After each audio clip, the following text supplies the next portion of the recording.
मेरा वीज़ा आ गया था। जब उसे ये बात पता चली तो वो बहुत रोए जा रही थी और बार बार मुझे यही कह रही थी कि प्लीज़ मत जाओ यार। मैंने ये हमेशा दुआ की है कि तुम कभी मुझसे दूर मत जाओ यार। मैं मर जाऊंगी, मेरा यकीन करो कि मैं सच में मर जाऊंगी। फिर मैंने उसे समझाया कि अरे यार, कुछ वक्त की ही तो बात है, मैं वापस आ जाऊंगा और हम शादी कर लेंगे। वो मुसलसल रोए जा रही थी और उसकी आंखों में आंसू रुकने का नाम ही नहीं ले रहे थे। और फिर उसने मुझसे एक और सवाल किया कि तुम मुझे वहां जाकर भूल तो नहीं जाओगे। मैंने उसके सर पे हाथ रखा और उसे ये कसम दी कि मैं जिंदगी की आखिरी सांस तक तुम्हारा रहूंगा। मेरा ये वादा है तुमसे। वो मुझे छोड़ने एयरपोर्ट तक साथ आई थी।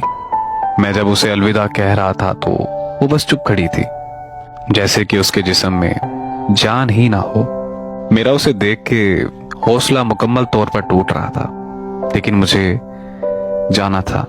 घर से दूर परदेश जाते वक्त क्या गुजरती है, ये बात सिर्फ एक परदेसी ही समझ सकता है।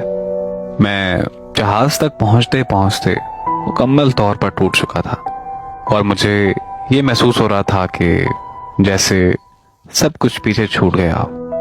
और जब उसने अपनी पसंद की शादी किसी और से कर ली है तो अब उसकी वो बात मुझे बड़ी याद आती है कि बाहर जाकर मुझे भूल तो नहीं जाओगे।